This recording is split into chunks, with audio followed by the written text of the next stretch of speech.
Welcome back. All right, so before we get into this, there's something I wanted to mention first. I've spent the last 2 days cataloging jerseys for this year's upcoming countdown. It is going to be a very large countdown, and the thing is that there's always people who will get upset in the comments and oh, we don't want to go on for that long. But there are people that enjoy the jersey countdown videos and are kind of sad when they go by the wayside. So it's going to take up a lot of the summer months, and it's always I enjoy putting them together.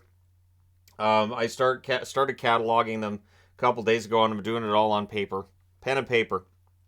Easiest way to do things, at least to me, anyways, because I'm old, and so pen and paper makes more sense. Plus, with the setup I have in here now, I think it'll be more accurate to what my favorites actually are or aren't, because it's a little bit easier in this room for me to have the space necessary to organize. And that's why I'm wearing an Iowa Heartlanders jersey, because there's going to be some jerseys in this countdown that people may not even know I have, including the Iowa Heartlanders. I have two Heartlanders. I have a lot of Iowa jerseys, is what I discovered. So, at any rate, with that coming up, it is also that time of year for me to talk about my favorite teams and who my favorite teams have been this season. And it does change from year to year. And again, I was just thinking of it from a point of view of, okay, which teams was I finding myself rooting for the most this year and why? And how, can I justify it? And the answer is yes. In all 16 of these cases, I could talk about why I was cheering for them. 17 through 32 are down here. It does not mean that I hated them or they're the teams that I detested the most. It means that from Anaheim to Washington is alphabetical order. There are certain points in time where I've been cheering for almost every team, almost any team on a given night, because I find that the more that I cover the NHL, the more I root for individual players more than teams. Talked about that before, but it's true. There may be a team where I may not be a fan of that team, but there are plenty of players I like. The examples I would use is Anaheim, Pittsburgh, Montreal, Edmonton. These are teams that traditionally would be towards the bottom of my list, but as I watch them more and more, I'm fans of more and more of their players. Big fan of Mason McTavish in Anaheim. I still like John Gibson. Pittsburgh has a lot of the guys that I like a lot, although Dumoulin's going, and I understand why he didn't have a great year. All likelihood going to market. But I do like a lot of the Pittsburgh Penguins players individually. The Oilers, some really fun, exciting games with the Oilers. And for Montreal, everybody knows I love Nick Suzuki. I think he's got a very, very bright future. And I like the way they're going about the rebuild. So those are just a few examples. But we're going to go ahead and jump in now and get into number one on the board as we get into the top row here. And again, this is in order. I went through it a couple of times. So Vancouver's still number one. Now, I'm saying still because definitely with the way they handled the Bruce Boudreau situation, it made me falter a little bit. It did. But after that was all cleared up, and it should have been done a lot earlier. Boudreau should have been let go, I would say at least a month before he was. They should have done the interim coach. I don't like a team just leaving a coach out there when everybody knows he's getting fired. This has never happened before when we knew what day the coach was going to get fired. And yet people will still say, well, that's just part of the job. Not like this. This was different. But still, Vancouver, the team I root for, and the source of all the heartache, most of the heartache in my hockey journey. Number two is Boston. This was not affected by the loss in the first round because that's not how fandom works. I have seen some Boston fans frustrated, and that's it. I'm done. I can't cheer for this anymore. Okay. But the reality is that the Boston Bruins are always going to be a team that's probably in that 1-2 spot with Vancouver. I think it would take a lot for me to be dissuaded from cheering for the Boston Bruins. Which brings us to number three. Number three won't surprise anybody either. It is the Dallas Stars. Dallas, of course, right now in the conference final, down 0-2 against Vegas, and I'm all right with that. I really had to kind of set myself up and say, okay, Vegas is a very good team. They finished at the top of the West. They're really good. Come from behind victories. Yep. Really unflappable. Absolutely. So, yeah, I just kind of resigned myself just in case and realized that Dallas is kind of up against it. Because while, yes, I'm a fan, I am also realistic as a fan. So when a team I cheer for is up against a team that I feel like is going to beat them, I'm all right with it. The furthest back I can think with Vancouver where that's happened, I would say 2007 comes to mind where when they were against Anaheim going into that series. I knew they weren't going to beat Anaheim, but I thought they played well considering, and I mean they got a win in that series. I was fine with it, but yeah, that's where I'm at with Dallas right now as I'm recording this. Number 4. This is where the intrigue sets in, but it's still Ottawa. Ottawa is still the number 4 team. Despite everything over all the years and all the frustrations, yep, if there's a game on TV and the Ottawa Senators are playing, I'm probably going to be rooting for them unless it's against those 3 teams there. But for Ottawa, I do think the rebuild, while we can't judge it as a success until they're actually playoff team and getting better, I do like the moves they've made over the last, I'll say, 18 months. And in general, I think the team's in a good position to get much better quickly. And once they get the new owner in place, I think Ottawa's in pretty good shape. I think things are really going to change in the Atlantic next year. I think Boston, in the event that Bergeron and Krejci retire, one, the other, or both, that's going to affect things in Boston. And then you've got Tampa Bay. Can Tampa Bay stay up there? Toronto's going through some turmoil right now. There's reason to think there's going to be some openings for Detroit, Buffalo, and Ottawa to potentially move up. Number 5 on the list is Winnipeg. So this one may very well be a direct relation to my wife cheering for the Winnipeg Jets. But also it's the fact that there are individual players in Winnipeg that I like a lot.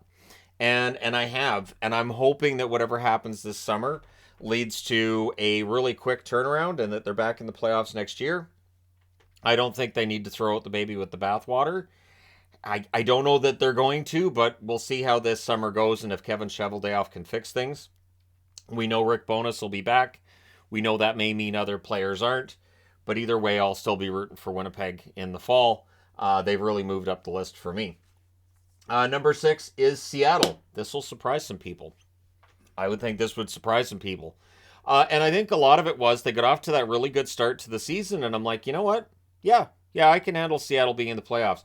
There are Vancouver fans that are kind of like, oh, it's embarrassing. They've been in the league since 1970. Seattle just comes in, and 2 years in, they're in the playoffs. But that's apples and oranges because Seattle comes in with a blank slate in a flat cap era where it's easier to pick up a good player for nothing if you have cap space, which they did. And so last summer they went out, they picked the absolute right players for the right spots, and I liked them right away. In terms of being able to make the playoffs, while there were other pundits that said, nah, they're not going to make it. And I kept thinking, I don't know that they're going to be happy about this looking back. But hey, Seattle made it. I rooted for them. I even said to Yvonne at one point during the playoffs, oh my gosh, I think I might want a Seattle jersey with my name on it.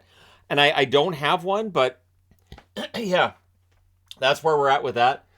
Seattle, a lot of fun to watch this year. We'll see if it stays that way next year. Number 7, Buffalo.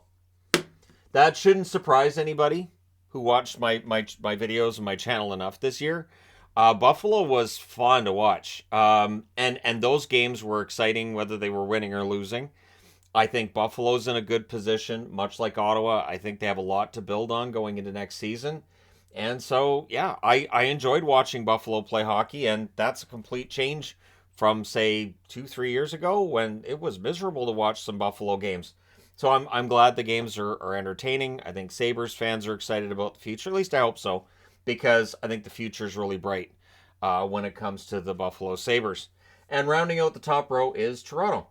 So, of course, there will be those who say, well, Shannon puts Toronto up at number 8 because he has to. But I don't.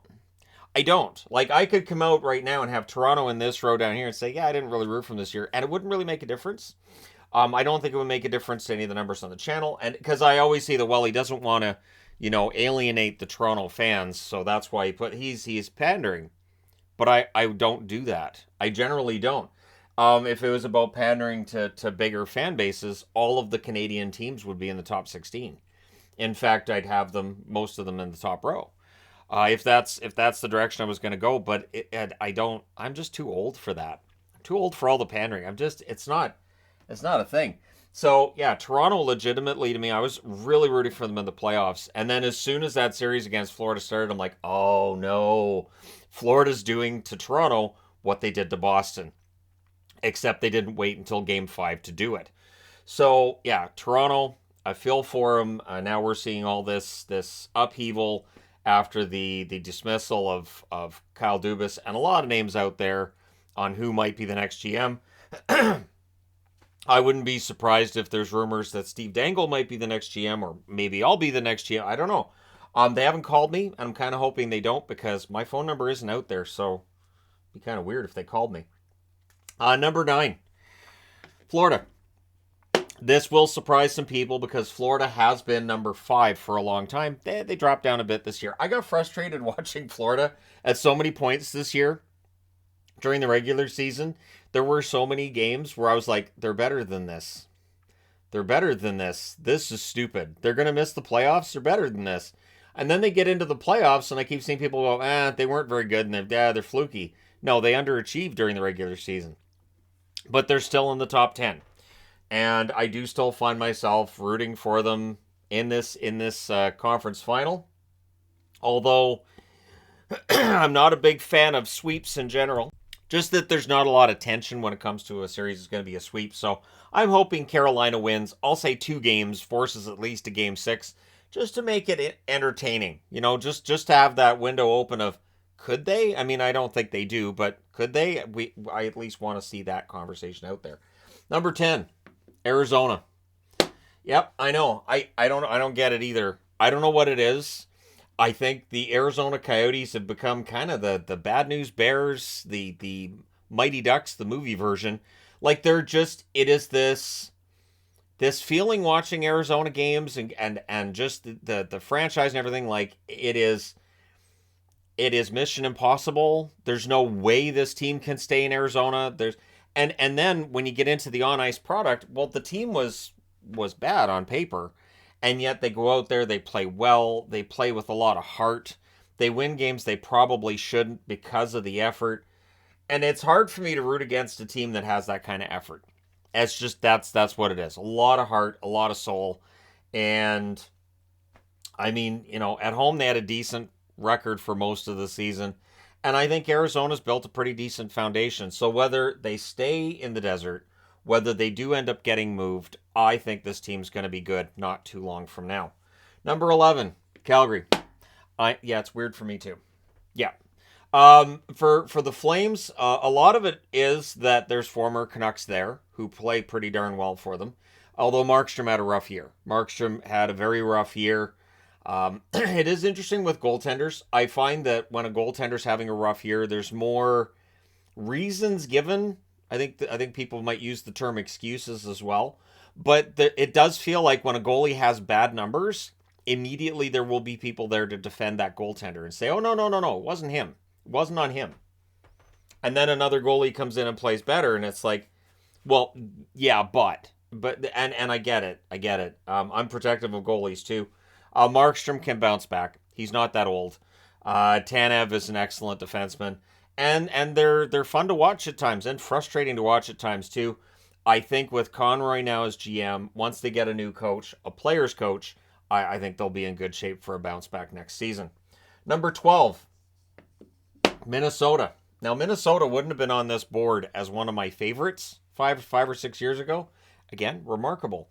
My wife cheers for Minnesota, and that may have an effect, which is weird because me cheering for Boston has zero effect on her. None. There's nothing. I've even asked her, been like, don't you root for Boston a little bit? Nah, not really. She's closest she's gotten is saying she's happy for me when Boston wins. I thought the same. But for me, I mean, Minnesota, you've got Kaprizov, you've got Zuccarello. I like Gustafsson. I like the team a lot, and I was honestly disappointed when they faded down the stretch.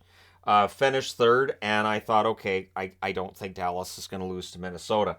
I think if Minnesota had won the division and played Seattle, again, Seattle's up here, I think Minnesota would have matched up pretty well against Seattle. That being said, of course, Seattle knocked out Colorado. It probably would have ended up the same, but at least Minnesota would have won the division. I don't think they've won their division before, actually. Number 13, Islanders. Man, the little kid version of me would have hated that. Back in the day, back when there were 21 teams back in the 80s, the Islanders would have been firmly planted at 21st on the board. St. Louis, oddly enough, would have been firmly planted at 20. No idea. And back when I was a little kid, I used to get the Blackhawks mixed up with the Flyers. No idea why that was the thing either. Sort of like how with NFL, I used to have a problem with mixing up the Titans and the Jaguars. But anyways, the Islanders this year, of course, part of the reason they're where they are, they pick up Bo Horvat. I still like Horvat. I know Canucks fans were not supposed to, but I do. And they've kind of taken on an underdog position as well. I am a sucker for underdogs, as a lot of this board will show. Contending teams ending up down here is not necessarily a surprise. Neither is my disappointment in the playoffs, because when you root for underdogs, traditionally they don't usually go very far. As people are already predicting, well, Florida won't win the cup. Okay, sure. Yeah, fine. Number 14, New Jersey. The Devils moved up this board pretty good this year. I don't think before the season started they would have been in the top 16. There was the emergence of Akira Schmid. I thought he played well. And just the way the team gelled, it was fun to watch straight out of the gate. And you could tell that it was something that was sustainable. New Jersey's had good starts before and then faded. You could tell this year it was going to be a little more sustainable, and they're going to be a lot of fun to watch in the coming years. I wouldn't be surprised if they end up moving up. I know people say, well, that's bandwagoning. Not really. If a team's more fun to watch, it doesn't necessarily mean they're winning a lot more, just they're fun to watch. So there's that part of it too. It's not always just, well, they won, so I cheer for them. Although we have a kid in this house that does that. But hey, more power to her for being honest about it. When she said I like the teams that are winning. Well, there you go. But yeah, New Jersey, 14. Number 15, Detroit. Now, this part of this with Detroit is the Mickey Redmond effect. Mickey Redmond, absolutely my favorite color announcer in the National Hockey League. I can say that now that John Garrett has retired. Right there, John Garrett. But yeah, now that John Garrett's retired, I can say, yeah, my favorite color announcer in the NHL is Mickey Redmond. Absolutely fantastic job by Mickey. And Detroit's been fun to watch too. And when they sold at the deadline, I thought, that's the right move. It's a gutsy move too. Very, very gutsy move for the Detroit Red Wings at the deadline to sell when they weren't that far out of the playoffs. But I think it was the right move. I really do. I don't think they would have beaten out Florida. I think Florida got hot at the right time. And I think Detroit would have fallen short of the playoffs. And then they would have lost some guys for nothing. And they wouldn't have acquired some of the pieces that they did at the deadline. So I think they did well, and I like the Yzer plan. I know the Shanna plan is seen as kind of having gone off the rails, but I think the Yzer plan is still in good shape. Which means number 16 is the Rangers. The Rangers slipped from where they were, I think, the last time that I did this. I think the Rangers were in the top 10. Still fun to watch this year. I didn't have as much fun watching Rangers games this year. Maybe it's the way Gallant coached. Maybe it's just the style they were playing. But I always find it entertaining, too, how many people have decided that both Kakko and Lafreniere are complete and total failures when in that playoff series against New Jersey, that kid line that they have with Hedl, Lafreniere, and Kakko, it was arguably their best line at points. And not that they were just a good line with a bunch of bad lines, but they were playing well. And so I do think that the Rangers, with Lafreniere, Kakko, and others, I think they're going to be good for some time to come. There are some question marks out there when it comes to the play of, say, Panarin in that series, but Igor is a ton of fun to watch, and there you go. So it's not a slight to any of the teams that aren't in the top 16. It's just how that works. And so I really kind of made myself have to pick. Okay, so who would I have been rooting for? But that's as far as I can go. Outside of that, it just leads to people saying, oh, he really hates this or he really hates that team. And I don't like that kind of thing either. I know there will be those that are in the other 16 category that will see it that way, but it's really not. Because it does change from year to year. When the season starts, I have no idea. Outside of these top three, and I will say top four, I do root for Ottawa. Outside of these top four, I never know. It's going to depend on the situation. It's going to depend on the players and all that fun stuff. But, all right, there you go. Let me know your thoughts in the comment section below as always. Don't forget to hit like and subscribe if you're browsing your way through. You just happened upon this video. Thank you guys so much for watching, for all your support. I will talk to you again soon.